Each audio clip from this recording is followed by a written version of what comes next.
Now, all being well, we're live. Nope. Not yet. We are not. Oh, now we are. Oh, yes. Fingers crossed. Oh, now we are. Oh, yes. There we are. Audio's All of my 5 devices square, have gone- Bill said. Yes. I'm hoping 5 square is good. Is that 25? 5 squared. I don't know, maths was never my No. thing. Mind you, not any lesson was my thing, really. CDT was good. I was always good at craft design technical stuff. I was always good at that. Building things.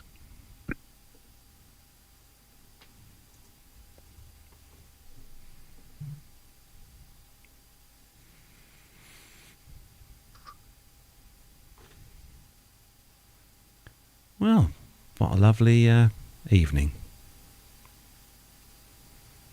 I was going to treat myself to Guinness tonight, and I thought, no, I had lots of Guinness at the weekend. I'm going to have a break. There's lots. I tell you what, with the weather as good as it is, there's lots of Andy's company aircraft flying over my house at about 6,000 feet on the way into Luton. And very, very nice and shiny they looked too in the sunlight. It's good. There's been a lot of rain this winter. They must have got washed in it. There you go. Yeah, got washed all the African sand off it now. Yeah. We have got a story this week on washing aircraft, so Yes, we have. which is something that a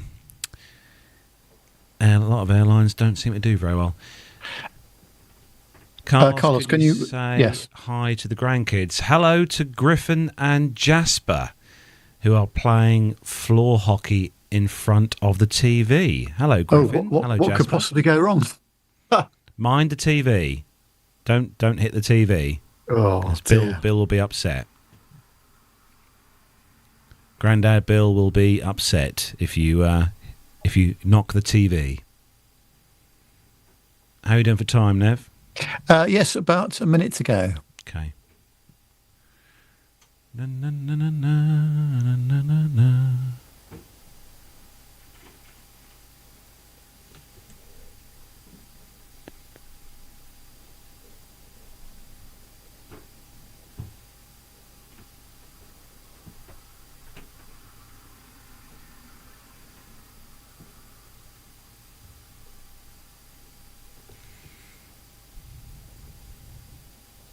Where are we, Nev? We ready? About 30 seconds before you need to run the Okay. clock. La, la, la, la, la, la.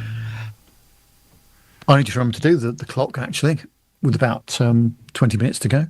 I normally am ahead of the game, but... I did see that wasn't in the folder last night when yes. Yes. I was Not very good. messing around.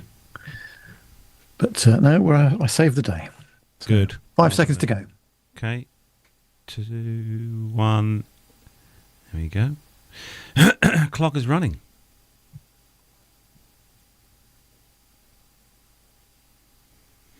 Right. Here we go.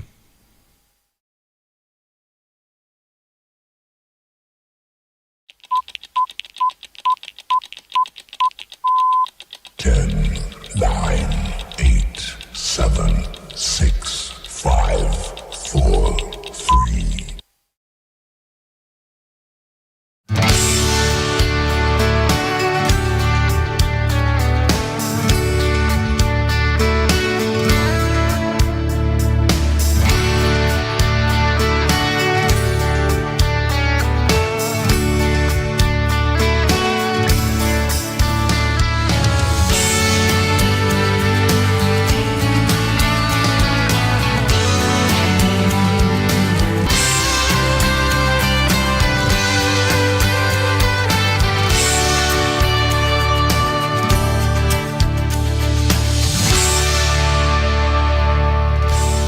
Well, hello and welcome to episode 593 and a half of the Plain Talking UK podcast. In this week's show, Bailiffs board a Ryanair plane after the airline refuses to pay a delayed flight compensation. Atlas Air Worldwide turns to Airbus with an agreement for purchasing up to 40 A350 freighter aircraft. And Jet2 is named the UK's best company for delivering outstanding customer experience. In the military segment, the Japan Air Self-Defense Force has posted images of developmental Kawasaki EC-2 electronic warfare aircraft as it considers options for remaining C-2 production slots, and roads are closed and screens are put up around the RAF Fairford base. Has Jonathan Warner gone too far this time with his ladder and his long lens? I don't know.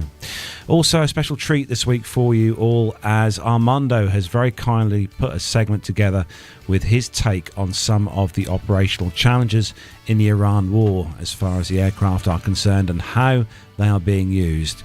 We've got a couple of cracking retro airline ad of the week videos to bring you from 1984 and 1989, and Nev will give us his usual update on the PTUK 600 show preparations. So, joining me this week across the fields and the glens of the UK on the sunny Buckinghamshire countryside is, of course, Neville Bounds. Hello, Nev. Yes, and we have been enjoying 20 degrees Celsius or centigrade, depending on what part of the world you're from. And warmest day of the year so far. But of course, what the Lord giveth with one hand, he takes away with the other. So we've just got the sunshine, and I'm just starting that scratchy throat business, which normally indicates the start of a cold. But we'll try and head that off because we don't want any more of that. Thank you very much. No, apart from that, all good. Thank you very much. Been a busy week with lots of prep going on for the 600th show and other bits and pieces. So I'll update you all a bit later on. Yeah, good to see you, Nev, as always. And car cleaning season is nearly upon us, Nev. It is, yeah. I shall be doing that myself this week. And Mrs. Nev's car as well, I hope. Yep. Excellent.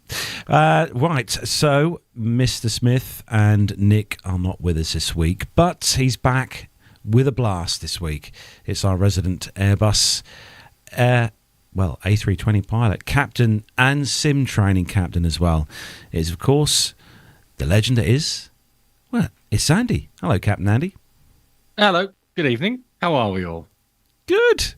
So, where you been, Andy? You've been missing. I've been everywhere. I've been mainly in Gatwick for the last 2 weeks. It's my busy time of year as the next training cycle comes around, so I've been very, very busy sorting all sorts of stuff out. But it's all just about there now, and I have some time today, so I thought, yes, I'm definitely going on the show because I've missed it. Oh, well, we have missed you, Andy, for sure. But I think, was it the last time we spoke to you, you said you were going to be having a flight? Yes, and that didn't happen in the end due to several factors. So I haven't been flying yet. I am planning to fly in 2 weeks yesterday. Yes, I'm hopeful that will definitely happen. Oh, that'd be good. That'd be good. You must miss it, Andy, being up there at the flight levels with the lovely scenery you get from your front window. Yeah, I do miss it at times. Absolutely. But it is nice to be in a sim, though. Definitely. Now, that's a job that I would love to have. Yeah. Any days coming up soon, Andy, we can come and join you? That'd be nice. No, not at the moment. Sorry, chaps. Oh, damn. Oh, well. I did try. Right, we have got loads to get through on the show this week, but we're going to say hello to the chat room. Everyone who's joined us this week in the chat room, we're going to start off at the top of the list. Richard Adams was in there this week. Hello, Mr. Adams. Mazoos, hello to you, Mazoos. And Bill is in there. Got the grandkids with him today. So hello to you, Bill, looking after the grandchildren. Darren is over in Oslo. Hello to you, Darren. Says evening plane lovers. We've got Dirk S. Hello, Dirk. Good to see you. Says good evening, folks. Masha. Hello. She said, good evening, everyone. She says, thank you, Masha. Lovely to see you in there, as always. And welcome to everyone who's joined us tonight on the show. Don't forget, if you're listening to us as an audio show, we are live every Wednesday night, 7 o'clock here on YouTube with the live show. You can join the chat room. Don't forget to hit the subscribe and bell icon to be notified when we're live and streaming fresh news shows like we are now. Right, it's time to start off with some commercial news. And Nev, would you like to introduce that? And I shall press some buttons. Yes, lots to get through tonight. And, of course, as Carlos says, we start with the commercial news segment. The captain has turned on the seatbelt light. Please take your seats and fasten your seatbelts.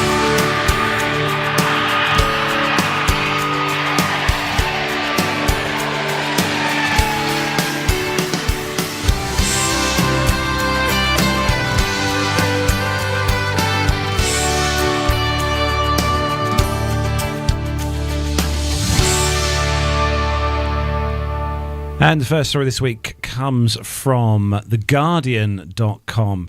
And this is a new one for me. And this is all about Ryanair. Well, Ryanair been slightly naughty, I think. This is Bailiffs board a Ryanair plane after the airline refuses to pay delayed flight compensation. So bailiffs have boarded a Ryanair aircraft after the airline refused to pay compensation to a passenger whose flight was delayed. Austrian officials took action after the budget carrier ignored a court order to pay the unnamed woman €890 or £742 in legal costs and compensation for a delayed flight 2 years ago. A bailiff entered the aircraft, which was bound for London, as it sat on the stand at Linz Airport. Is that how you pronounce that, Andy? Linz? I think it is. On Monday, and fixed a seizure sticker on the cabin when the crew were unable to settle the debt. The label, known as a cuckoo sticker, gives the court legal control over the aircraft, which was allowed to continue to operate under set conditions. The court can sell the Boeing 737 at a public auction if the debt is not paid by a deadline, and the dispute began back in 2024 when a flight from Linz to the Spanish island of Mallorca was delayed by 13 hours. A passenger who was forced to pay for an alternative flight claimed for a refund of her expenses and compensation under aviation regulations, but Ryanair failed to pay up and the passenger took her case to court, which ordered the airline to hand over the claimed sum plus interest and legal costs. When Ryanair failed to respond, the passenger asked the Austrian authorities to take enforcement action. A spokesperson for Linz Airport said, "We were informed that there was a pending claim against Ryanair in court and that bailiffs had been instructed by the district court of the city of Turan to carry out an official act."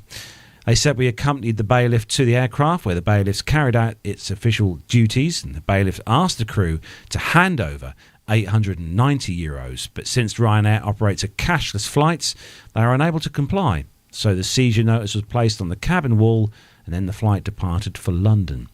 A lawyer acting on behalf of the passengers told media that she intended to continue enforcement action until the debt was paid.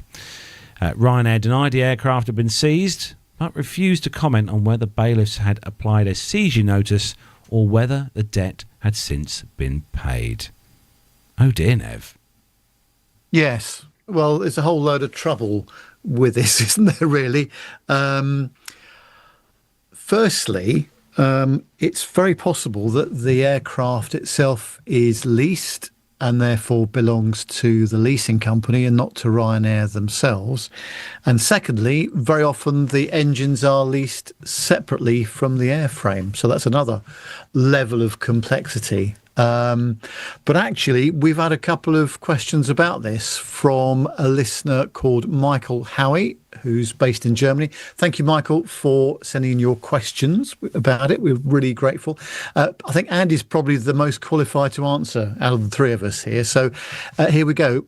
Michael says, is there some kind of official certificate saying that the holder of this paper is the official owner of the aircraft? Yes, much like here in the UK, your V5 for when you own a car, the airline or whoever owns the aircraft will have that piece of paper. Also, on a lot of aircraft, there's actually a plaque somewhere in the flight deck or either in the cabin that says who the legal owner of the aircraft is. So if it's leased, it normally has the name of the leasing company, or in some cases the name of the bank that owns it, like Wells Fargo Bank or something like that. But yes, but there is a paper trail to say who owns the aircraft outright. Second question, although actually just before we get to that, Dirk S in the chat room has said seize the scratch cards. It's an option. Michael says, is the paper trail of the aircraft stored in the aircraft itself? I'm thinking about maintenance documentation, manufacturing and usage history of aircraft parts, etc. No, that's a maintenance function. So all of that information will probably, in the modern world, it's all held digitally on the maintenance system. We did used to have to carry paper documents on board. Again, this is just my own. I'm talking might be different elsewhere. For the airworthiness certificate of the aircraft, the radio licenses for the aircraft, route clearances. But now, as we get more and more digital, they've all disappeared onto the EFB now. We had to carry them in case of a ramp inspection. So if they came up and said, show me all these documents of the aircraft, then we could pull them out of the folder that we used to have on the flight deck. But now it's all digital. So it's mainly stored off the aircraft, unless it's written in the TET log. And now as well, my airline, we've got a digital TET log now. So the paper one's gone. Again, so it's all based on the cloud and it can be accessible on the ground. Back in the day, one of the checklist items used to be ship's papers on board, I would imagine. Absolutely. So, yeah, it did. Yeah. And thirdly, he asks, would the seized aircraft without all the papers hold any value besides the scrap value? Well, it depends who's seizing it, if they have the right to all of the documentation. Say they didn't have the right to the documentation, then it is just scrap value, because if you can't trace the parts and their history, then they can't be reused. It's very, very strict on that. Unless you could strip it down, refurb every part and get them recertified. But again, that would cost a lot of money to do that. So yeah, probably just with the scrap value, unfortunately. Things like the seats and stuff like that, they don't need to be certified parts. So you could sell them on to people like Carlos, who could fill his office with them. But yeah, you need certified parts with a full trail of history that you can follow if you wish to reuse them. I think they might get suspicious if they got a request in from Carlos saying, could you supply me with 163 Recaro seats, please? So other manufacturers are available. They're the most comfortable, though, in my opinion. Well, yes, that's right. I want the either the FOs or the captain's seat. That's what I want. They're not that comfortable. They're really not. They look comfortable when you see them, we've sat in one, which obviously... It depends how old they get. Yeah, it depends how old they get. Some of the really older ones, especially on the 320, in the middle of winter on a morning, the seats are so rock hard, it feels like you're sitting on an upturned milk crate. It's really not comfortable. I think you'd assume, wouldn't you, that when they design aircraft and they put the seats, obviously for you guys to sit on as flight deck crew, that those seats would be like incredibly comfortable, because you're sitting down, well, for the entire duration of the flight, pretty much. They have a lot more flexibility in how we can adjust them, but still, as with anything, if you sit in any seat for a long period of time, it's not incredibly comfortable. We were talking put our feet up on the feet rests. Yes, we were talking in our group chat earlier on today about jump seats, and I was very fortunate back in the day, obviously before 9/11, to do about, I think, between 4 and 6 jump seat flights on British Airways and British Midland aircraft as well, and they were both 737-400s, I think. Oh, and the fold-out one. They are so uncomfortable, even for the half an hour that I was in it. Let alone if you were doing a trip to, 4-hour trip to the Canary Islands or something like that. They were just awful, and for your back especially, I thought. Yeah, I can confirm the jump seat on a 320 is horrendously uncomfortable. Make sure that you have a chiropractor on retainer. But then I've sat in some really comfortable ones. The TriStar, that had a great jump seat just behind the captain to the left. And you could actually see straight out of the captain's window as well. I think it was the best seat on the flight deck, and that was a full proper seat as well, which was nice. I totally agree with that, Andy. I've sat on said seat a couple of times. Yeah, it's really comfy. In the past, it's very, very good indeed. Yeah, I'll tell you what, Andy, I don't know if you've seen on, like the sites like the Plane Reclaimers and a couple of the other sites and stuff, those flight deck seats, they don't half fetch some money sold second hand. Yeah, they're expensive bits of kit. They've got a lot of electronics in them. Mm.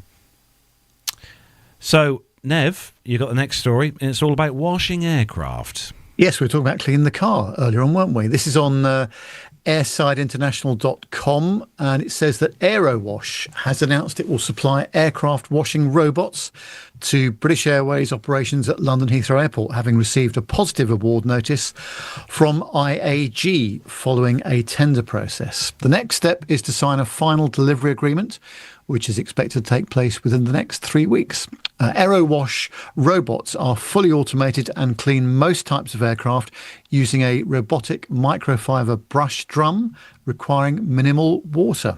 The deal covers several washing robots and is planned to be implemented through a multi-year leasing agreement. IAG is one of the world's leading airline groups, and the group also includes Iberia, Vueling, Aer Lingus and Level. Nicholas Adler, CEO of AeroWash, says this is a real milestone for our company. Being selected by one of the world's leading airline groups is strong recognition of our technology and our organisation.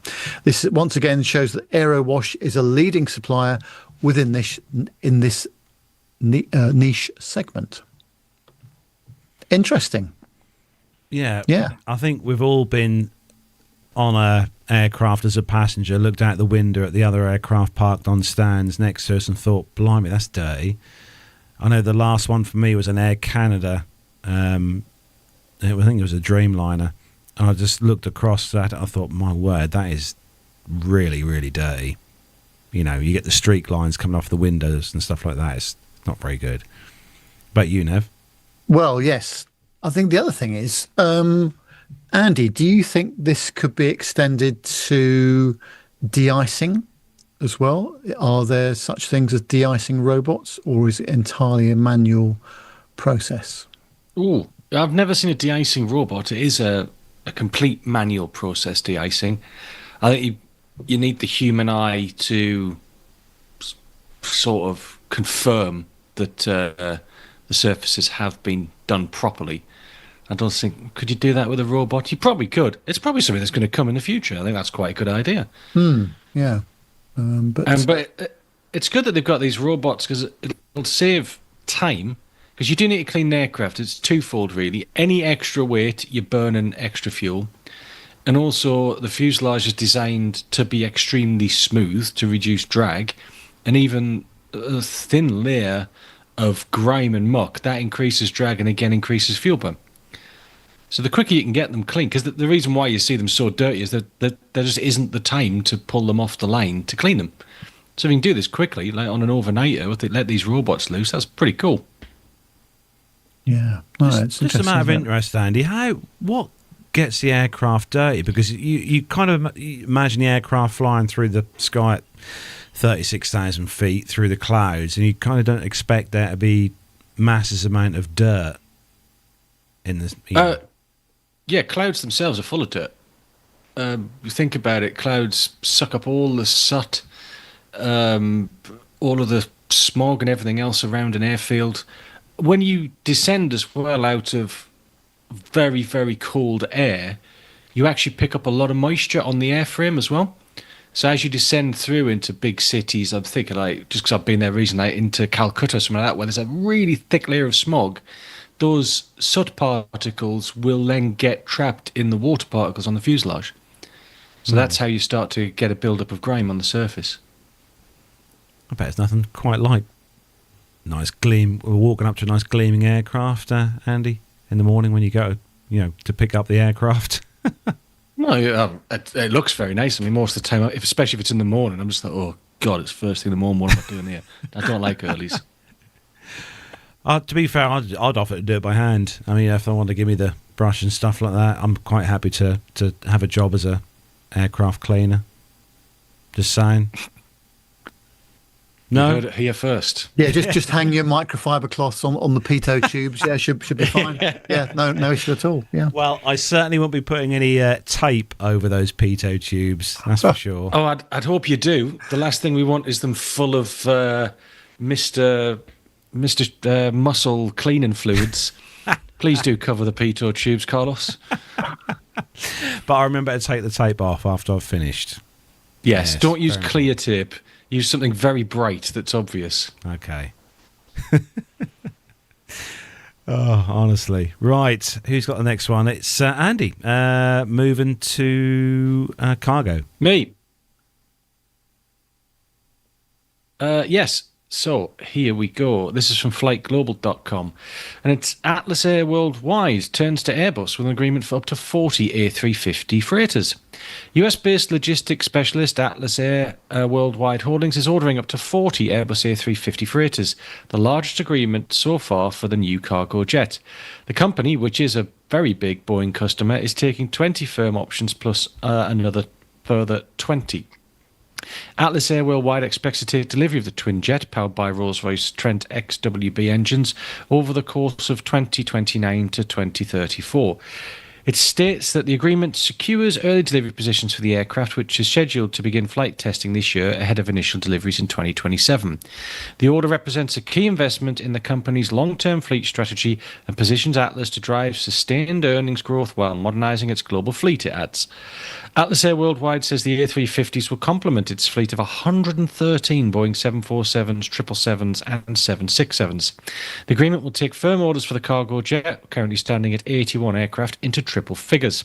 Atlas chief Michael Steen says the A350 is a highly capable, reliable platform with incremental payload and range benefits. As retirements of older wide-body freighters accelerates, the large wide-body freighter market will remain constrained, with limited new capacity entering the market, he adds. New Airbus commercial aircraft chief Lars Wagner says the airframer is committed to a long-term partnership with the US operator, whose carriers include Atlas Air, Titan Aviation and Polar Air Cargo, following its decision to place the order with the European airframer. Now look at that. Doesn't it look beautiful? It does. Yes, absolutely. Let's pop up on the screen again there. Yeah, it does look very nice. It looks quite tall, doesn't it, on the And gear? I think it's I think it's a very bold move by Atlas as well, who obviously are an American company, normally only fly American-built aircraft, to take this leap because they know it's far more capable and efficient than anything else available at the moment. I just wondered when Airbus developed the A350 program, and I don't know the answer to this, so perhaps somebody in the chat room or perhaps either of you guys know, was the A350 thought of as a freighter possibility as part of the airframe at some point in its life, or has it been brought on really because of the production constraints with other manufacturers, and they think actually we could make a freighter out of this quite easily? I believe much like the A380, they always said there was going to be a freighter variant of that, but it never got the interest. I think they always were looking to make a freighter variant of this, but now they've got the order book. That's why they're now going to move towards actual flight testing and production of the thing. And they got their fingers burnt a little bit with the A380, giving it all, had FedEx and everybody else going, yes, we'll take it, but then nobody firmed it up. Yeah. Oh, interesting. And I think it'll do very well. They never thought of the of a 330 freighter, Andy. There is a 330 freighter. There's quite a few of them. But it's not as popular as, well, obviously the 777 is the most popular one, but I'd imagine this new 350 will be the one to go for. Yeah, the 330 freighter was never envisaged as a freighter, ever. It was the 330, 340 program. And to make it a freighter, they had to make a lot of modifications to the nose section because the 330 family, the aircraft slopes forward, so they had to put a little bubble section in to level it out, because obviously that's no good for loading and unloading freight if you've got a slant. Yeah, some comments in the chat room as well. Bill says, I wonder if the 350 freighter might be considered as a very large tanker like the MRTT. Yeah. Yep, that'll be the future platform, I think, for the MRTT. Once sort of orders die down for the 330 Neo family, which they will, then this will probably be the next platform for that operation. But you are right, though, Andy. It does look good, I will say. Looks awesome. Yeah. Right. Next story is from Aerospace Global News, and one for you, Nev, if you're ever flying out with American, or you, Andy, as well, with your mobile phone. The American Airlines app will now explain why flights are delayed or cancelled. American Airlines has updated its mobile app and website to provide passengers with clearer explanations when flights are delayed or cancelled, reducing uncertainty during travel disruptions. The new digital feature will show customers the specific reasons behind disruptions, such as weather, air traffic control restrictions, crew availability, or aircraft maintenance issues. The information will appear directly within the airline's app and on its website when travellers fly and their status has changed. When disruptions occur, American Airlines passengers will now see a short explanation alongside their flight status instead of a generic delayed or cancelled. American says it will also send tailored push notifications, emails and text messages to customers affected by the disruption so they receive updates more quickly. Enhancing the digital experience is a priority for the team at American, said American's Chief Customer Officer Heather Garboden. By pairing self-service tools with explanations, we'll give customers greater transparency and more control throughout their journey, because we believe clarity builds confidence, especially during travel disruptions. The airline says the feature will roll out across its digital platforms during March this month, and the delay explanations are part of a wider upgrade to American's digital disruption tools announced back in January. American Airlines is updating its app to a centralized digital servicing platform that combines all disruption-related actions into a single reservation-specific interface. When a delay or cancellation occurs, the app automatically offers a personalized solution for that trip, combining flight status and disruption support tools. Through the app, customers can rebook flights themselves after cancellations or missed connections, track checked baggage, access hotel meal or transport vouchers when eligible, and view alternative travel options. The new features appear on the main app screen when an itinerary is disrupted. It allows passengers to manage their travel without waiting in long airport queues or being put on hold indefinitely by a customer service number. American says the goal is to enable customers to make immediate action when their flight statuses change. What do you think of this, Nev? Obviously, being a kind of end user, I say, as a passenger of an aircraft. What do you reckon? I'm in two minds about this, you know.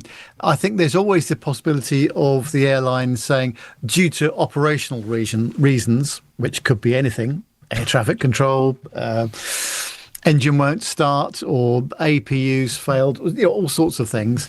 But I'm not sure how much real detail they could even go into, which gives people more information than they've already got, because the outcome's still the same.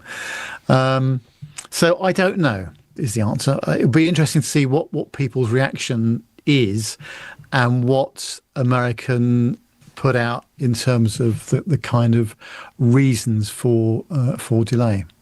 It does beg a question, I suppose. Is this all how far they're going to go into this? Andy, what do you reckon? Well, I think it's more about transparency, really. The biggest complaint from any customer in any airline is in times of disruption, them not being told anything. And if you've got a centralized system that gives a consistent message, then it's a good thing, really, as long as what the flight crew are telling you is the same as what's on that app. Otherwise, that's where the trust breaks down and there's a problem. So as long as they've got that aligned, don't see a problem. Yeah, no, it'd be interesting to see how it pans out, won't it? But yeah, I think having no information or not the full story is always a problem for passengers, isn't it? I agree, Andy, and I think it's just a question of trying to be as transparent as you can, as you say, as long as it aligns with what the flight crew are intending to do as well. Yeah, full disclosure. Sorry, the engine has fell off, but we have some speed tape coming. We will get you on board as soon as possible. Yes, you see, that full disclosure of that is we've got a small technical problem. The engineers are coming along to help. Apologies for the delay. We'll be on our way as soon as we can.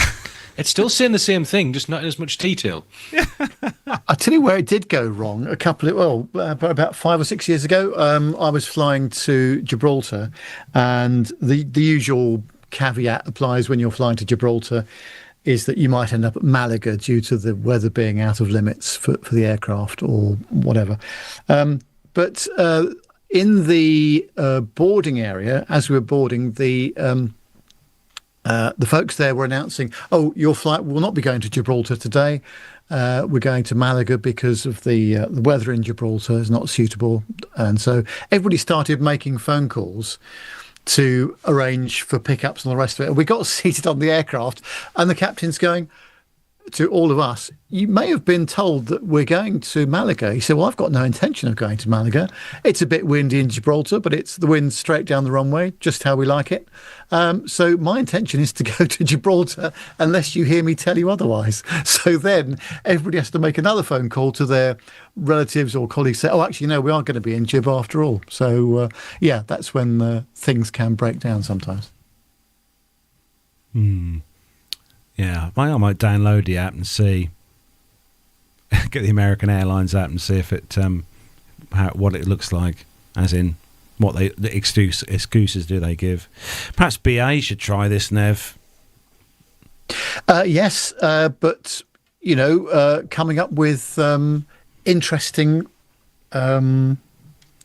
descriptions. It's a code 3.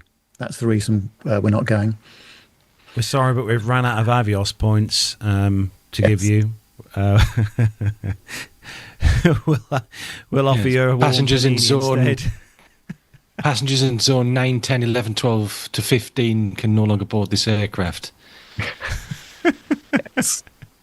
But seat 1A is okay. Don't worry, Nev. Oh, that's all right. That's okay. Nev, sticking with you, we've got good news for Boeing. Yes, about time too. On ukaviation.aero, Boeing has delivered 51 commercial aircraft last month, February, marking the company's strongest February performance since 2018 and highlighting continued recovery in production and deliveries. The February figure represented an increase on the 45 aircraft delivered in January, bringing Boeing's total deliveries for the year to 97 aircraft.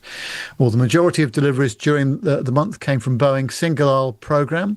The manufacturer handed over 43 examples of the 737 MAX, which continues to account for the bulk of Boeing's commercial aircraft output. The remaining deliveries included 3 787-9s, 2 777 freighters, 2 767-300 freighters, and 1 KC-46A tanker. Narrow-body aircraft therefore remain the backbone of Boeing's delivery activity during the month. A wide range of airlines and leasing companies took delivery of aircraft during February. United Airlines was the largest recipient, taking 11 737 MAX aircraft, as well as a 787-9. Other customers receiving 737 MAX aircraft included Ryanair, Southwest Airlines, American Airlines, GOL, Virgin Australia, WestJet and Ethiopian Airlines. Leasing companies such as AerCap, Air Lease Corporation and Aviation Capital Group also accepted several aircraft deliveries. Wide-body deliveries included 787-9 for Lufthansa, Scoot and United Airlines, whilst Qatar and Chinese lessor CES Leasing each received a 777 freighter. In terms of new business, Boeing recorded 15 gross aircraft orders during February, and these included 5 787-9 Dreamliners for Air Astana and 2 787-9s for WestJet. Additional orders comprised 7 737 MAX aircraft and 1 further 787-9 for undisclosed customers. In terms of year-to-date performance, across the 2 months of 2026, Boeing has delivered a total of 97 commercial aircraft, and January has delivered 45 aircraft, meaning February saw a modest increase in output as the year progressed. Order activity during the opening months of the year has also been strong. Boeing recorded 107 gross orders in January, followed by 15 in February, bringing the year-to-date total to 122 gross orders. After cancellations, net orders for the period stand at 118 aircraft. The company continues to rely heavily on the 737 MAX program to drive delivery volumes and support its broader recovery following production and supply chain challenges in recent years. With demand for single-aisle aircraft remaining strong amongst airlines worldwide, Boeing is expected to continue increasing production rates throughout 2026 as it works through its substantial order backlog. A bit of good news for them. About time too. They needed it. Yeah, I think Airbus are ever so slightly ahead of the game with deliveries, month on at the moment. But I think, do we say they're steadily getting back to some form of normality? Do you think? Well, the trouble is, well, yes. I mean, they have to really, don't they? The only slight spanner in the works might be the Iran war again, with things like supply chain issues. I hope we don't get into that situation at all, but it's certainly affected when there's big moments of disruption around the world. The semiconductor market gets affected massively. So let's hope that they don't have to worry about that situation. But yeah, it's good that the 737 MAX program is finally, back to where it should be. Yeah, it's good news. Finally, some good news. Well done. Right. Who's got the next one? Andy. It's me. We're moving to, well, kind of between Edinburgh and Dubai. Well, it's Edinburgh to Edinburgh, really. This is from the BBC.co.uk. Edinburgh to Dubai flight turned back after airport drone attack. Hundreds of passengers flying to Dubai spent 11 hours on a flight to nowhere after their plane was turned back over Egypt. The Emirates flight EK24 set off from Edinburgh on Sunday and was due to land in Dubai on Monday morning. However, as the plane flew over Egypt, flight to Dubai International Airport was suspended following a fire caused by an Iranian drone hitting a fuel tank. The plane was forced to return to Edinburgh. Travel journalist, your favourite Nev, Simon Calder, told the BBC's Radio Scotland Breakfast programme that although Dubai was on the UK's Foreign Office no-go list, many people were still taking the risk of flying there. No injuries were reported following the drone strike, but officials said they had taken all necessary measures to ensure public safety. In a post on X, authorities said the pausing of air traffic had been a precautionary measure to ensure the safety of all passengers and staff. In a later post, Dubai Media Office said Dubai Civil Aviation Authority announced the gradual resumption of some flights to and from Dubai International to selected destinations. It advised passengers to check with their airlines for updates regarding their flights. Dubai International Airport was the world's busiest for international passengers in 2025, handling nearly 90 million travellers. Iran has fired close to 2,000 missiles and drones at the UAE during the war, with most intercepted by air defences. Saudi Arabia said it has downed dozens of drones overnight, and Iraq and Kuwait reported new attacks. Calder said at around 4 a.m. the airport announced that it was closing. At that time, the flight from Edinburgh going to Dubai had just about reached the Egyptian mainland. Unfortunately, the crew were told to turn back to where you started from. What a miserable experience. He added, so many Scots depend on flying out of the Gulf. Of more concern is if you were in Australia, Asia or Africa trying to come back. Air passenger rules don't apply if you've booked on a non-EU or non-UK airline. Things are getting worse and worse before hopefully they will get better. Calder said it was a really difficult time to be travelling. He told the programme, if you are going through the Gulf, you're taking something of a risk, although from what I've seen, plenty of people are prepared to take that risk in order to get where they need to be. An Emirates spokesperson said we can confirm the flight returned to Edinburgh due to operational disruption. She added that Emirates were currently operating a reduced schedule and asked passengers to check the latest travel advisory and updates. Edinburgh Airport said it would not comment on the situation. Yeah, this whole war is affecting a lot of people, a lot of airlines, and I read something online today that said that this could go on for quite a few more months before things potentially or possibly return back to normal. Yeah. I mean, in the terms of this flight, turn back to Edinburgh is not really that much of a problem. All right, it's an 11-hour flight, but the 350s, I think it was a 350 that was on that flight, or 777. Either way, it's got tanks which they'll have filled up in case of something like this. Plenty of room to do that flight. And yes, this war is going to drag on for some time. It will have an effect on fuel prices. We've seen them go up and down. It's going to cause quite a bit of chaos for quite a long time, since that part of the world, especially the UAE, is sort of the central destination for changing over and moving between continents. It is what it is, unfortunately, and I hope it doesn't drag on forever and take a few airlines with it, unfortunately.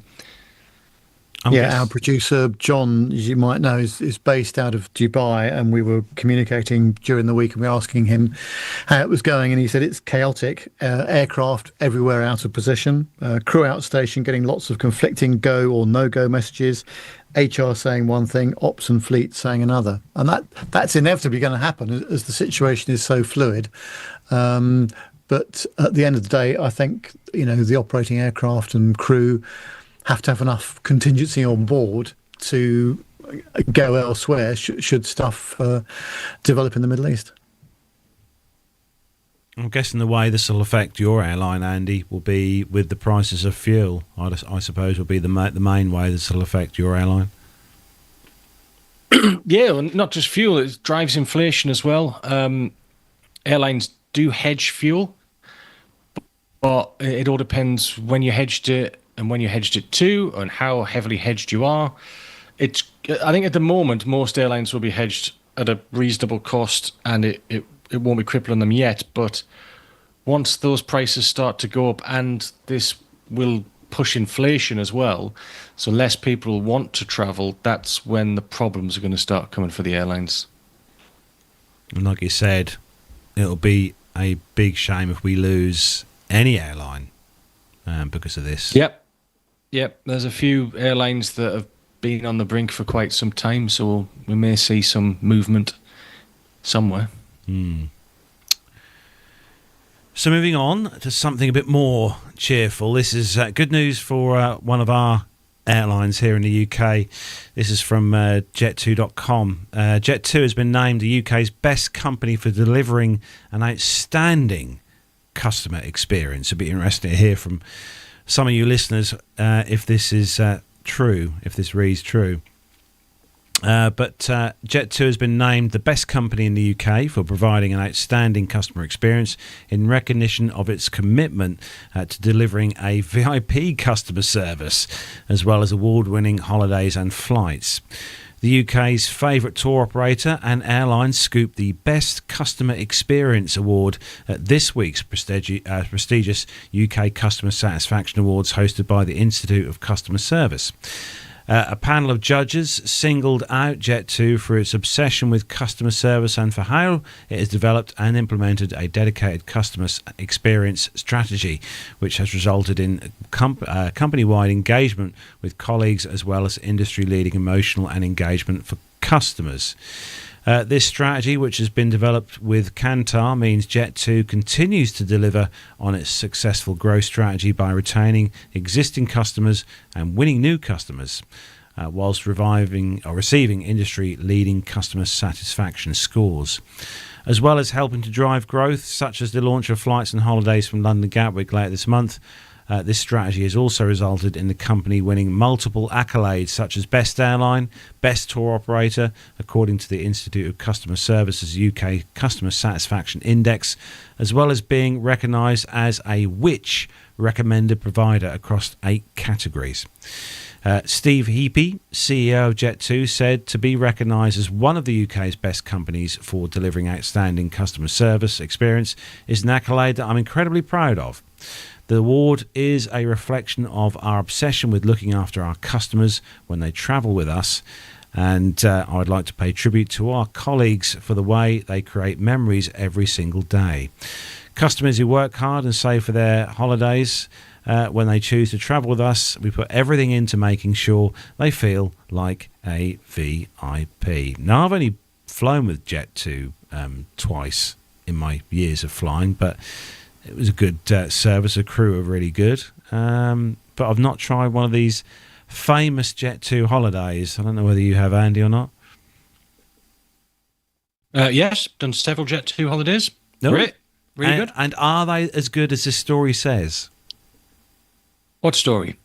This one? Yes. Yeah, they are. Yeah, it depends what you're going for, really. Cheap or cheerful or all out. I think they do a good job, a really good job of it. As an airline, though, they seem to do very well. And I think I'm right in saying, Andy, they're now switching to quite a few Airbus. I think they're switching to the 321s, I believe. Yeah, they've got quite a few already. They've got a lot on order. The 75s are all gone. The 737 fleet, well, they've still got some of the older 737s operating in the 300 series. Still got a few of them kicking about. That is so old. It's quite the mixed fleet, yeah. What about you, Nev? Have you flown Jet2 before? No, I haven't. But the reports are always very good, aren't they? From what I hear and see in the media, they seem to do very well. And the fact they've got some A321s on board now is really great. That's a really huge improvement to the fleet. And I was just thinking about that, Andy. I didn't realise they've still got some 737-300s knocking about. That's based out of Manchester, are they, or somewhere else? The 300s are just at Leeds. That's right. Yes, yeah. And in fact, they're still operating a 300 simulator as well, which is an incredibly old bit of kit. Of course, they have to keep that running, don't they? As long as they've got an aircraft in the fleet. So yeah, gosh. I'd love to see that sim. Yeah. Awesome. Nev, you've got the next story, and it's good news for you when you're travelling from your favourite airport next time. Yes, it'll be a while yet, because I've not got anything booked from Heathrow for a while, but this is on the London-now.co.uk website.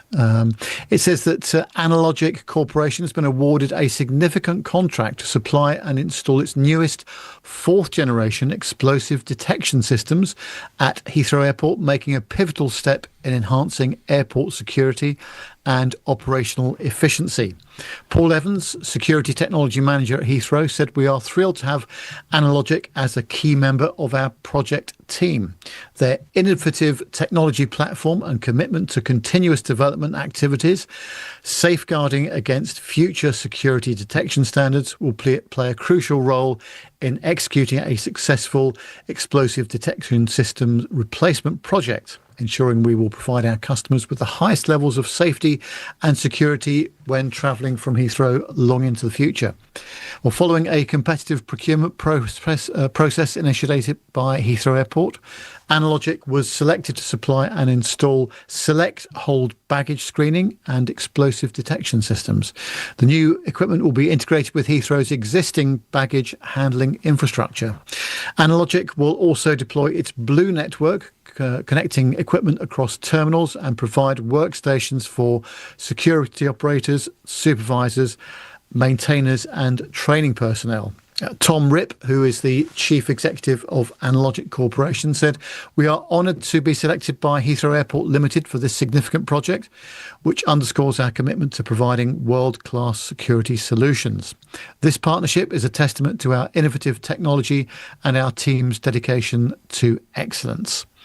Analogic Corporation is headquartered in Salem and is a global leader in design, development, manufacturing and support of technically advanced and cost-effective imaging and detection and power technology solutions for aviation security, healthcare and other high-end industrial markets. You'd have thought that last paragraph was written by the PR department, wouldn't you? It probably was. high technology solutions is the name of the game at airports, and baggage screening and explosive detection and all the rest of it. So if it means we can get through check-in quicker, yeah. And with greater reliability with our bags, then so much the better, I say. It's a big old bit of kit, Nev. It's got the image on the screen there for those of you watching. It's got a big old it's quite a big unit, but it's doing an important job, though, I suppose, really. Yeah. It is. It does look good, though. And it's good news, safety, security, and all that kind of thing. That's what we need, definitely. Right, Andy, nice little Airbus story for you now about an aircraft that I'm yet to travel on. Yeah, likewise, I haven't been on one of these yet. This is from Aviation A to Z.com. An Airbus new narrow-body jet variant gains support from 2 airlines. Airbus is seeing renewed industry support for a stretched Airbus A220 variant as major customers highlight its market potential. Air Canada and aircraft lessor Azora have publicly backed the concept during recent industry discussions. Air Canada operates 42 Airbus A220 aircraft and expect 23 more deliveries, with most based around Montreal International Airport and Toronto Pearson International Airport. The airline views a larger A220 variant as a strong fit for its domestic and North American network, Aviation Week reported. The proposed Airbus A220-500 is gaining attention among airline executives and leasing companies. Industry leaders believe the aircraft could deliver strong seat economics while maintaining the operational advantages of the A220 platform.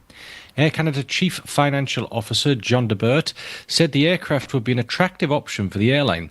He noted that a stretched version could provide additional capacity while maintaining the A220's efficiency. According to him, Airbus is likely to launch the aircraft as interest continues to grow.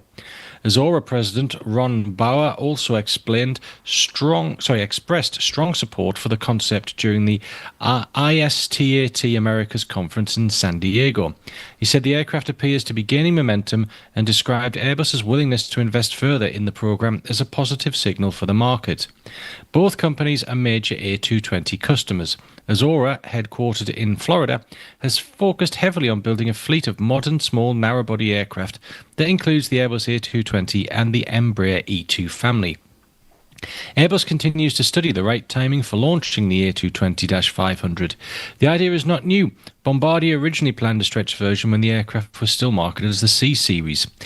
Airbus America's chairman and CEO Robin Hayes confirmed that the manufacturer is spending significant time evaluating the aircraft. Along with the A220 stretch, Airbus is also studying a potential stretch of the Airbus A350. Several major airlines have already expressed interest in the larger A220 variant. Air France, Delta Airlines and Lufthansa among the carriers that have encouraged Airbus to develop the aircraft. Industry estimates suggest the A220-500 could seat around 180 passengers in a single-class configuration. That would place it between the current A220-300 and the larger narrow-body aircraft such as the A320neo and the Boeing 737 MAX 8. The current A220-300 offers a range of approximately 3,400 nautical miles, or 3,900 miles. Airbus must decide whether the A220-500 should match the range or accept a reduction in exchange for simpler engineering and lower development costs. Well, there you go. So they want a larger version. There must be the market for it then. If they're all talking about it, they must see the gap where this can be used. Do you not think, though, it's with the stretch and the 220s getting ever so close to just being like a 320 or a 319? It doesn't have the range, though. It doesn't have the range of a 320. So maybe this is for quite heavy regional services, because America's very different to Europe when it comes to the sort of the regional operations. I still wouldn't mind having a fly with a 3 on a 220. Yes, I was noticing that Air France use them a lot from Charles de Gaulle to Heathrow, don't they, as well? Often you see 220s there, and also from Swiss as well. Is it Air France and Swiss? There's no airlines here in the UK as are using the 220s, is there? No, there's no UK airlines that are current customers of the shame. 220. It doesn't fit with the markets in the UK. As part of that story, they also are mentioning again a potential stretch of the A350. Another stretch, yeah. So what's I mean- that? The A350-1100. I mean, the 1000 is pretty Long. long as it is, isn't it? I mean, gosh. I mean, looking at a stretch like that, you'd probably have to move the nose wheel back as well because you're going to get more weight further back. That'd be quite an impressive stretch for them to get away with. Yeah, exactly. Gosh. Well, we'll have to see, won't we? Whether the engines and the aero can and all the remanufacturing that will be necessary to do that. So Yeah. Yeah, Darren Smith saying I need to go from London City to must be Italy, I suppose, with ITA. Oh yes, they run the 220s, don't they? From there, yes. Yeah.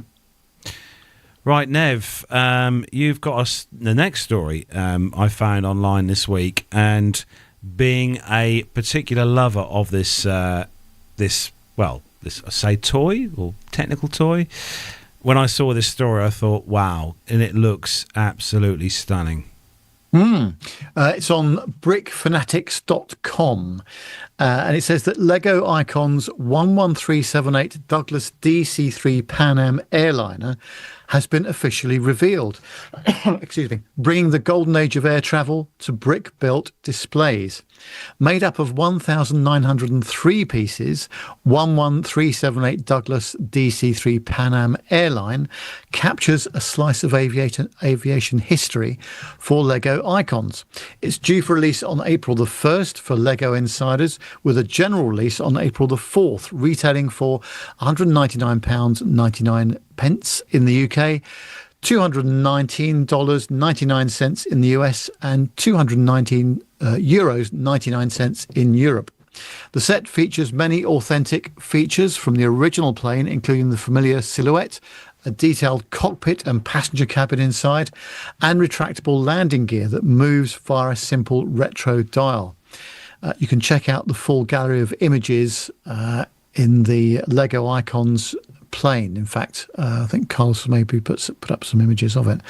There are also 4 minifigures included in the DC-3 Pan Am airliner: a pilot, a purser, a stewardess, and a flight attendant, all wearing historically accurate Pan Am uniforms. Once complete, the aircraft can be showcased on its included display stand with an information plaque, as well as matching one of the minifigures. Interesting.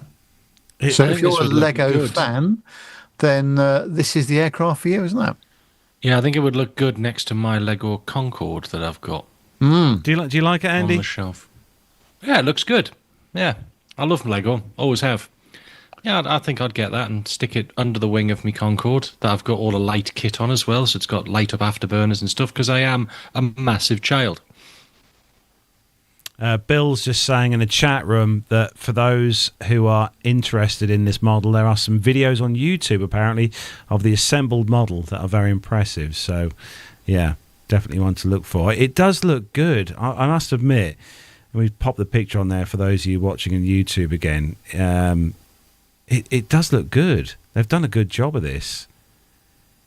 I mean, the nose looks a little bit kind of, but obviously with Lego, you're trying to get a perfectly, flush nose is a bit of an issue. But it does look good. And like I said, with the retractable gear and everything, yeah, they've done a good job on this. But the price tag, though, Andy, what do you think? That's that. You're in the modern world now, Carlos. That's not bad for 1,903 pieces. As Darren says in the chat room there, 1,903 pieces, yeah. I've still got my Lego in the garage. Still got my big plastic Lego brick filled with Technic Lego. Yeah, absolutely awesome. Really, really good. Mash is saying in the chat room that price is not bad for Lego. Yeah, true. Well, we look forward to seeing it on your shelf in the studio at home there, Andy. Yes, I'm still halfway through building. It's not by Lego, but the model of the simulators that I work in as well. I've got a brick version of that. That's half done. Is that the one you showed us a few weeks back on the show? Yes. Right. Oh, yeah, okay. Was that when I was in Amsterdam? Yeah. Yes. Yeah. About a month ago, yeah. Bill's saying, actually, the wingspan is 76 centimetres. It's a fairly big model. Yeah, that's impressive. Well, awesome. Well, put me my birthday's in August, so we'll get that on the list. Right, moving on. Nev, where are we going to now?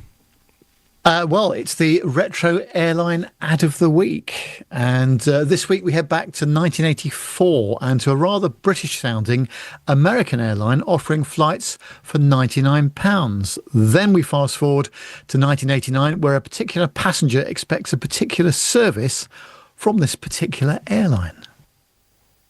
TWA, the biggest airline across the Atlantic, flies you to America for only £239 return. That's Boston. Low fares to other cities, and now a bigger bargain. 8 flights in America for only £99 extra. Any of TWA's 60 cities. LA or New York or Dallas or Miami or Denver or Nashville or Albuquerque. Albuquerque. 8 flights, £99. Got to be our bargain of the year.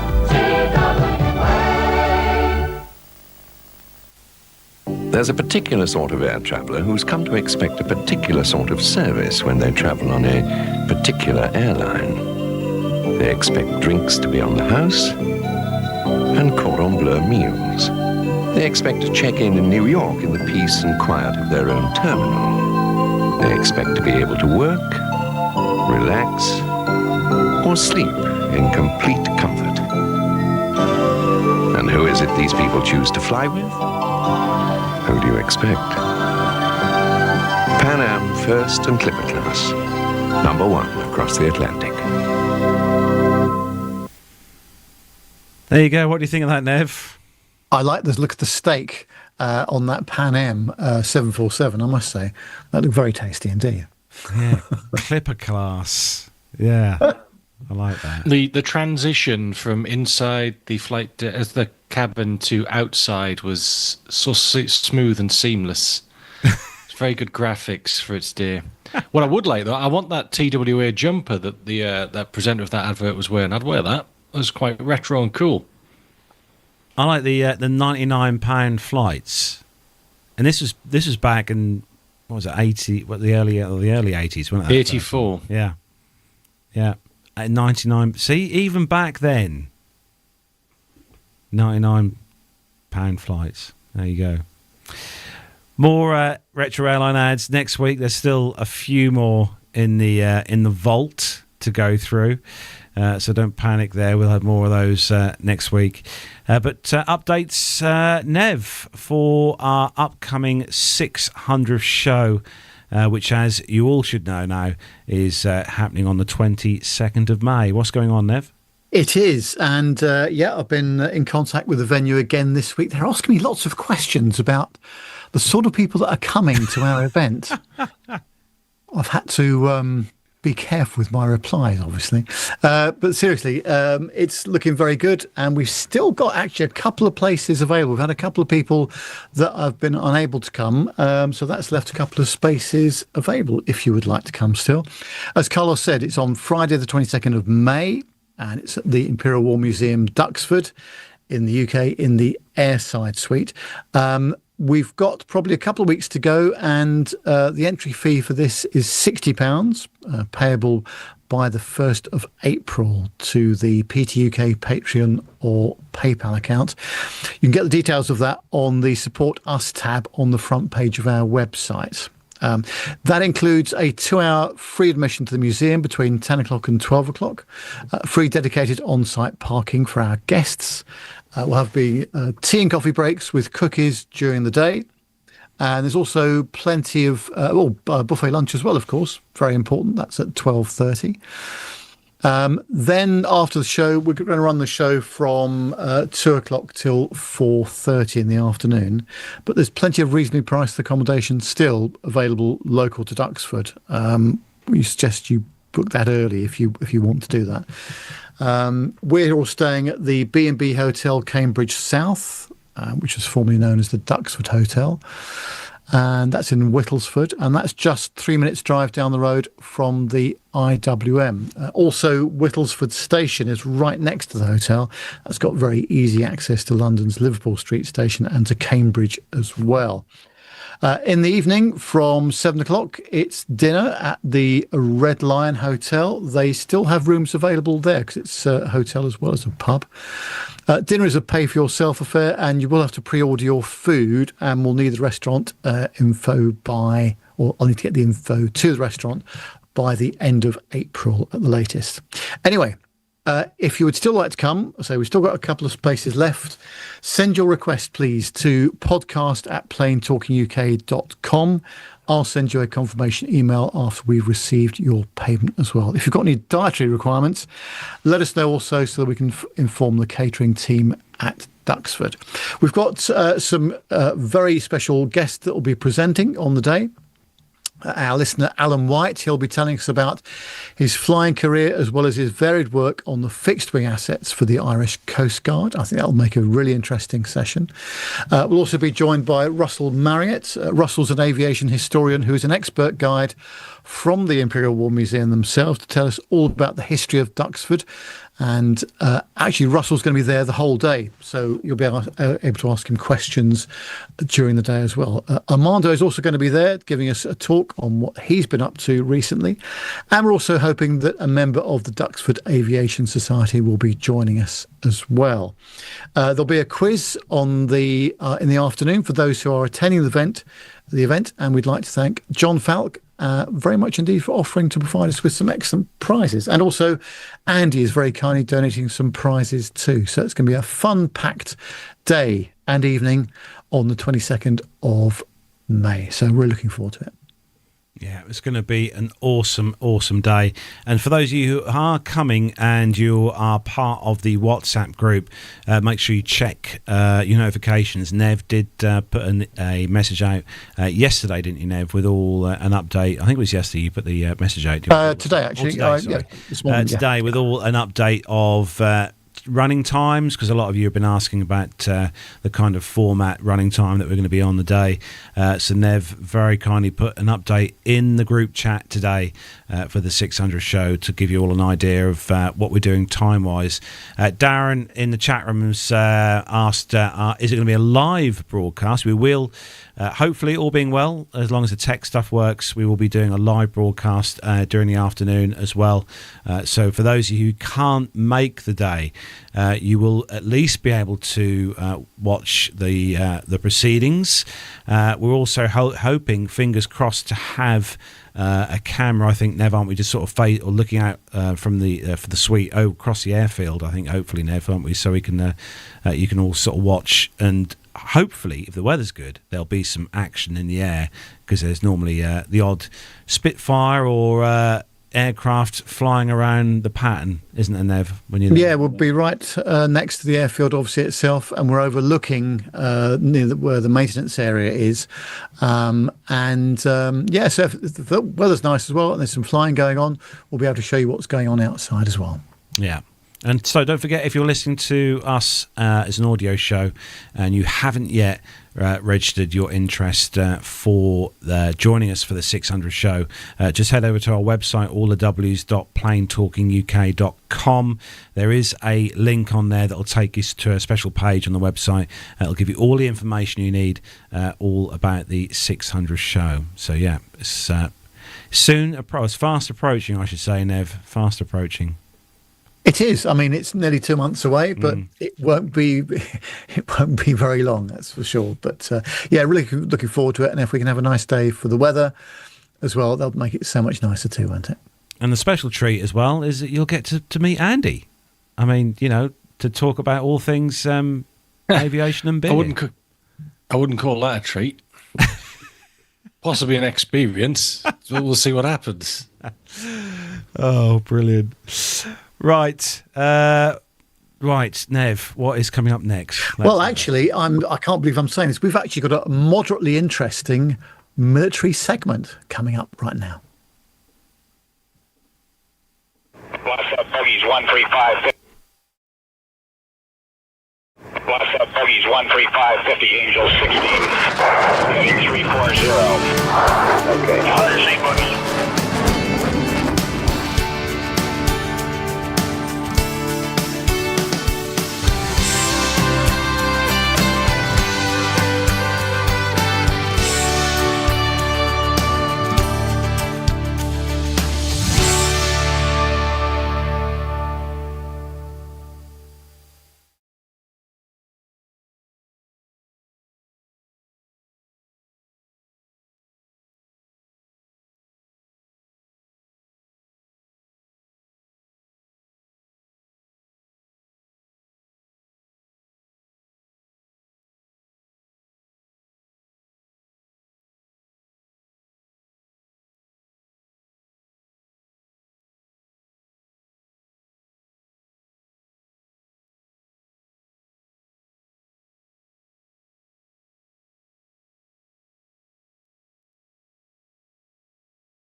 Hello. Oh, we go. Did that? No, we lost the audio then, didn't we? Yes. Yes. Right. So the first story comes. I think you better start that again because no one heard you. There's an edit point there. The first military story comes from flightglobal.com. The Japanese Air Self-Defense Force showcases the Kawasaki EC2 electronic warfare variant as service entry approaches in 2027. So the JASDF has posted images this week of the developmental Kawasaki EC2 electronic warfare aircraft as it considers options for the remaining C2 production slots. The Defence Force Command posted images of the EC2 on the 12th of March, and the aircraft was converted from the first C2 delivered. The aircraft was photographed at Gifu Air Base, and visually it features a distinctive platypus nose, lateral fairings along either side of the rear fuselage, and two dorsal humps. It's probably probable that the large nose contains radar jamming antennas to use as the jet flies towards its targets. The lateral fairings likely contain side-looking electronic countermeasures and electronic support measures sensors, these allowing the aircraft to detect hostile radar signals and jam them. One of the dorsal humps likely houses a satellite communications array, and the other jamming equipment designed to block enemy radar links. Japan's Acquisition, Technology and Logistics Agency says the development of the EC2 will be complete in the fiscal year of 2026, which ends on the 31st of March next year, with the aircraft entering service in the fiscal year 2027. After service entry, the aircraft, powered by a pair of GE Aerospace CF6 engines, will be assigned to the Electronic Warfare Operations Group at Laruma Air Base. The AETLA adds the number of aircraft to be acquired is currently under consideration, and Japan operated a single EC-1 standoff jammer from 1986 to 2025, with its retirement creating an operational gap. Japanese planning documents have suggested that up to 4 EC2s could be acquired, and so far the JASDF has received 18 C2s, but the first example was converted to an EC2 and another to the RC2 Electronic Intelligence Standard. This leaves 16 aircraft in the baseline transport role, and with the C2 production slots remaining, Tokyo is deliberating between the mix of C2s and EC2s. Transitioning from a single EC1 to a fleet of 4 EC2s would mark a major shift to a permanent electronic attack capability for the Japanese Air Self-Defense Force. As I was just saying, C2, if you look at the EC2 online, if you Google it, the pictures of it, it's not the most prettiest of aircraft to see. I'm not going to lie. Did I read that right as well? That these things are still powered by CF6 engines. Yeah, That's a very old engine variant. isn't that what powered the DC-10s, Andy? Was it the DC-10s? The CF6, yeah, you can still get it for the 767 as well. The A300 as well. Yeah, it's an old engine. Interesting choice. Right, news you've got, Andy, for Mr. Warner. If Jonathan Warner's listening, he might have some issues here going to his favourite place. Yes, and this is from bbc.co.uk. Roads closed and screens put up around RAF base. Roads surrounding an RAF base used by the US Air Force to launch operations against Iran have been closed in a bid to address safety and access issues. Protective screens have gone up around RAF airfield to stop people from filming into the base. The area has become popular with plane spotters since the USAF bombers began arriving at the base earlier this month, with traffic cones placed on Welford Road to stop people from parking on the road and the verges. All of the measures currently in place have been agreed following discussions with Gloucestershire Constabularies and RAF Fairford. Joe Harris, Highways Cabinet member at Gloucester County Council, said. The Dunfield Loop Road, which runs adjacent to the base and leads to the runway, is closed in both directions. Gloucestershire Police confirmed that an officer had previously closed the road due to poor parking and the need to keep crash gates clear. The closure is now being managed by Gloucestershire County Council. Phil Curtin, leader of Neighbourhood Watch at Hazelview in Kempsford, said there is a car park at the bottom of the estate he lives on, but plane enthusiasts just park wherever. Photographers captured images of ordnance being prepared at the base for use against Iran earlier this week.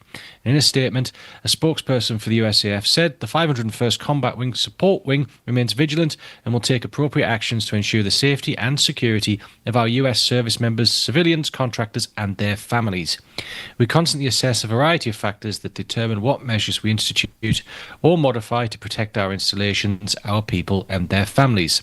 The UK government has approved the use of US bases on its territory for defensive strikes on Iranian military sites, and British forces have been deployed to help defend its allies in the Gulf and Cyprus, but it refuses to get involved in the wider war. Isn't that a bit of an oops there? Shouldn't they have actually put those hoardings up before the operations begun rather than afterwards?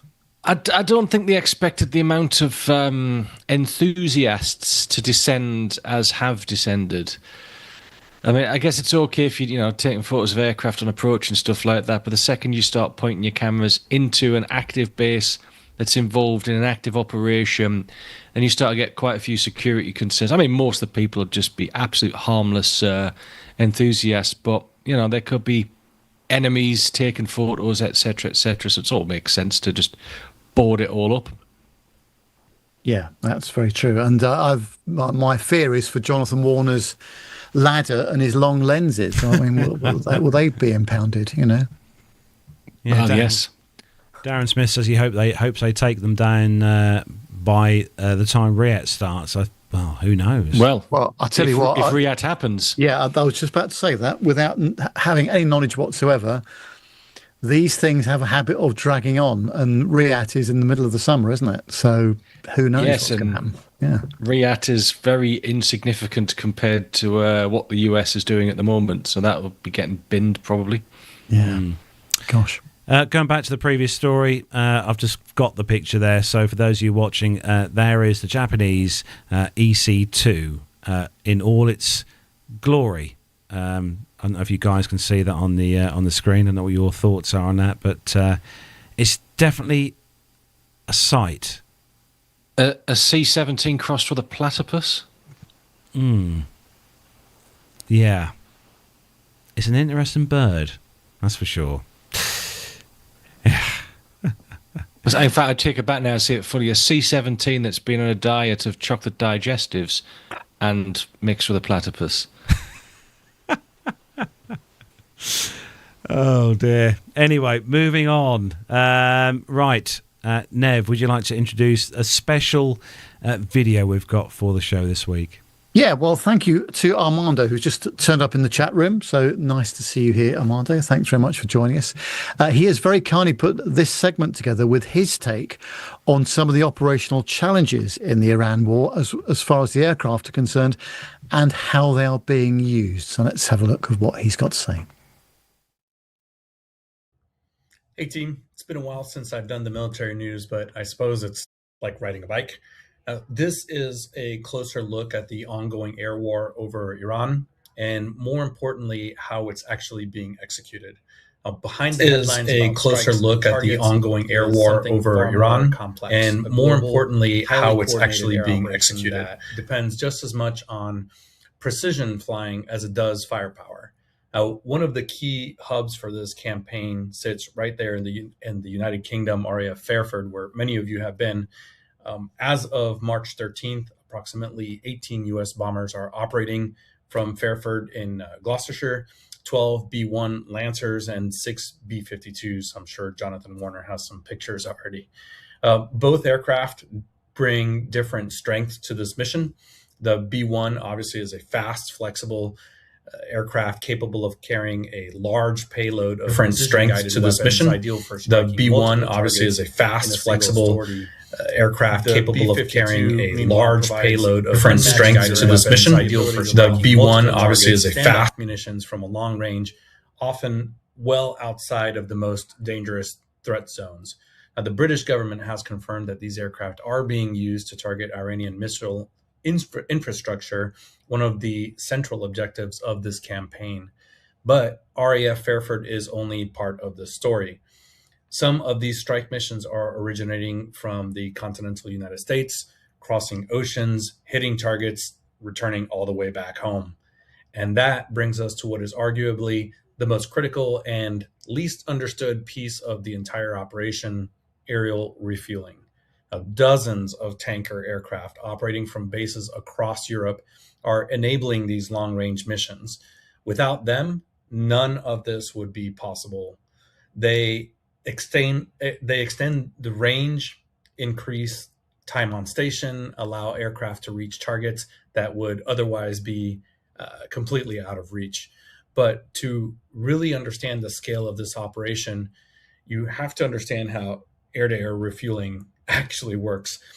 In most U.S. Air Force operations, most of this is done using the boom system on the KC-135s. So picture a large tanker aircraft flying straight and level at a pre-briefed altitude and speed. And behind it, the receiving aircraft, whether it's a bomber, fighter, or special mission aircraft, moves into a position. The pilot flies into what's called the pre-contact position, just behind the tanker. From there, they inch forward into the contact position, holding formation literally just a few feet away from the tanker aircraft. At that point, in the tanker, whether it's a KC-135 or a KC-46, a boom operator, either lying on the back, in the back of the tanker or remotely, guides this rigid telescoping tube into the receptacle of the receiving aircraft. Now, once connected, fuel flows sometimes thousands of pounds per minute. And the entire time, both aircraft have to maintain this precise alignment. There is no autopilot doing this for you. It is all hand flown, small corrections, constant focus.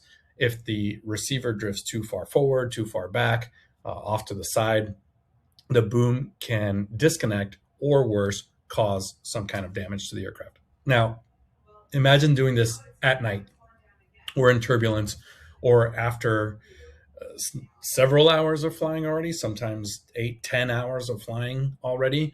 And then imagine doing it in a piece of sky where multiple tankers and receivers are all operating at the same time. That's the reality of this air campaign. And I'll say this from personal experience. In more than 20 years of flying for me in the U.S. Air Force, aerial refueling was probably the most harrowing thing that I ever did, maybe in all of aviation. More than when I was on the Osprey flying low level through canyons at 200 feet and 200 knots, because down low, you have a little bit of space. You have energy on your side. You can maneuver. You can climb out of a canyon. You can react. On the boom, you're committed. you are locked into a tiny envelope. Everything that you do is magnified. You are flying formation at a level of precision that leaves no room for error. Now, scale that up across an entire operations theater. Multiple refueling tracks, dozens of aircraft, tight timelines, high operational demand, and that's where the risk starts to stack up. And recently, it showed. 2 KC-135 air refueling tankers were involved in a mid-air collision. Details are very much still emerging, and that particular incident highlights just how compressed and demanding these operations can become. Even with experienced crews, even with planning, the margin for error is extremely small.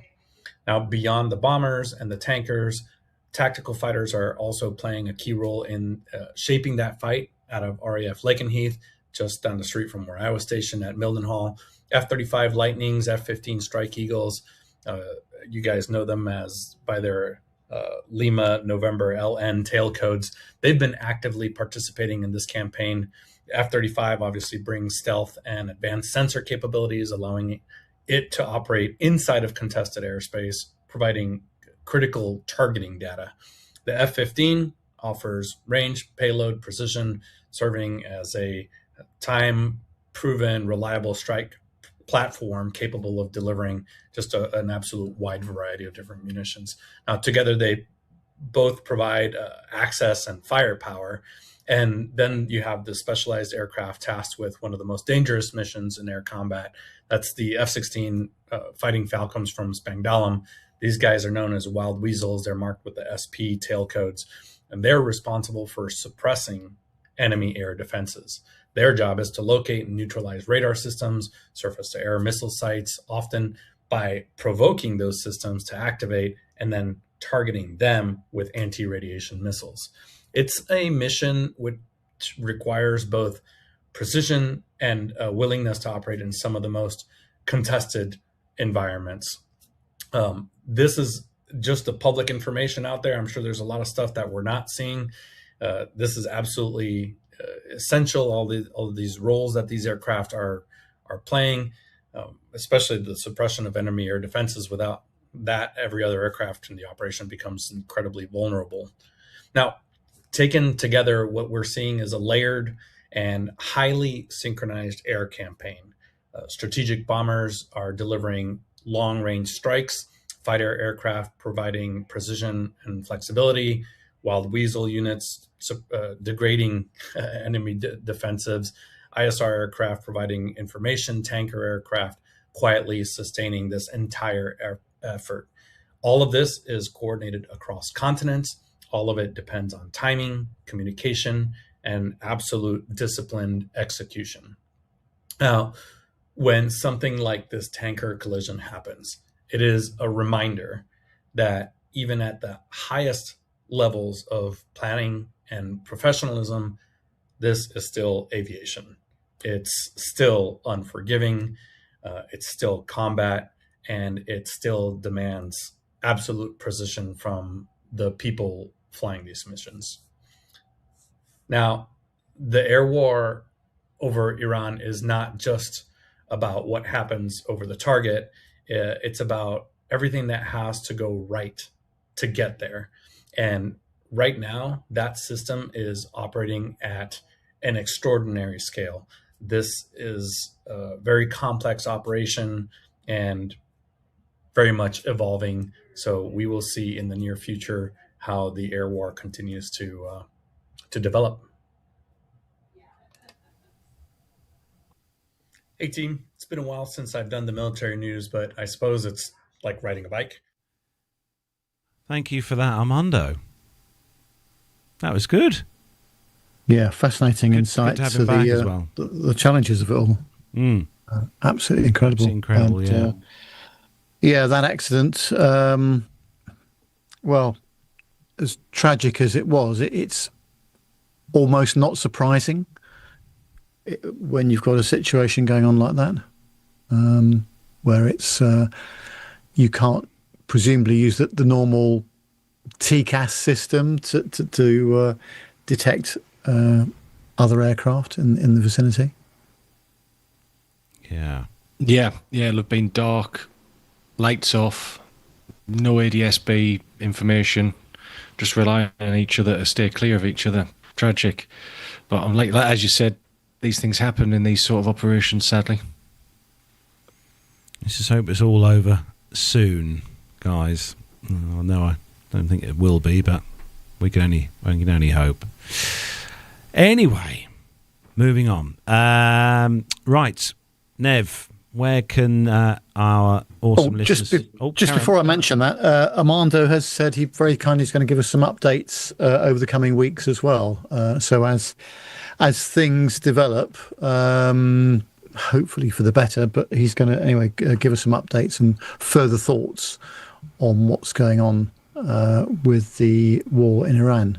Not from a political point of view at all, but purely sort of operational and aircraft point of view, which I think will be quite interesting for those of us that don't really follow the military particularly. So, however, yes, if you would like to get in touch with us on the show, we are on Facebook, X, Instagram and LinkedIn. Just search those platforms for Plain Talking UK. You can email us at the show, podcast@plaintalkinguk.com. And please do that if you would like to still come to the 600th show. So we have 1 or 2 spaces still available. The WhatsApp number is +44 7446 975 214. We use that for all sorts of things, pictures, comments about the show, whatever you like, really. You can also subscribe to our YouTube channel as well. You'll get notifications when we go live. And if you can subscribe to us and press the little bell icon, you'll get notifications when we go live. You can send us a like as well. That always helps us with the show. And of course, so many people have joined us in the chat room as well today. Thank you very much for doing that. Just go to youtube.com and search for Plain Talking UK. You can become a Patreon or a PayPal member as well. As our show does incur some costs, we're always looking for ways to mitigate that. If you think you're able to help us in any way by donating, then just go to our website where there's information about how you can do that in the Support Us section. Yeah, those of you watching on the screen, you can see it right on there. But yes, I'm really looking forward to this 600 show. I really am looking forward to this, Nev. It's going to be such a good time. And also, as we've said before a lot of times, Nev, it gives us a chance to meet a lot of the listeners who we've not yet met at some of the meetups we've had over the years, and some of who are flying in from further afield, Nev. They are. And yes, so a lot of people are coming this time that we've not met in person before. So I'm really looking forward to that and meeting everybody and also old friends and new friends as well. Yeah, it's going to be good.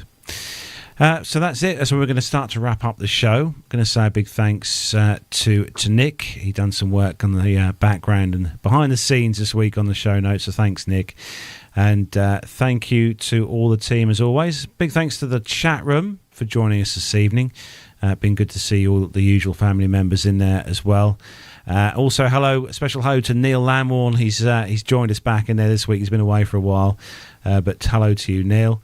Thanks to everyone who downloads the podcast as an audio show each week. Very, very much. Loads of thanks to you guys and girls out there who download us.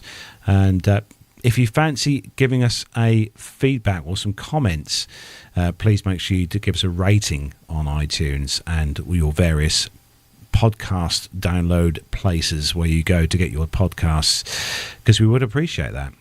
Right, going to hand things over to you, Nev, to close the show, but we'll be back next week, won't we, Nev?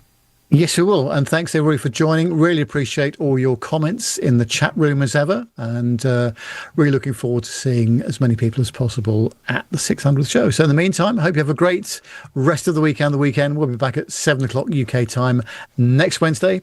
In the meantime, bye for now.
There we go. Another one in the Another can. show successfully done. Well, apart from when you were muted. Apart from when I forgot to put my fader up, yeah. That was could we just say no audio issues? Everything's worked very well this evening. Yes, that's good. Yeah. That's good. Yeah. Right, we've got to have a little production chat, everyone. So we're going to bid you a good night this evening. And we are going to see you all next week. So big thanks to everyone again for joining us this evening. All the chat room, thank you very much indeed. Good to see you all in there. And Nev, would you like to say goodbye? And I will close the show or shut the... Yes, thanks everybody for joining us this evening. Wonderful to see you in the chat room. Thanks for sticking around. And we'll see you again same time on Wednesday next week. Take care. Bye for now.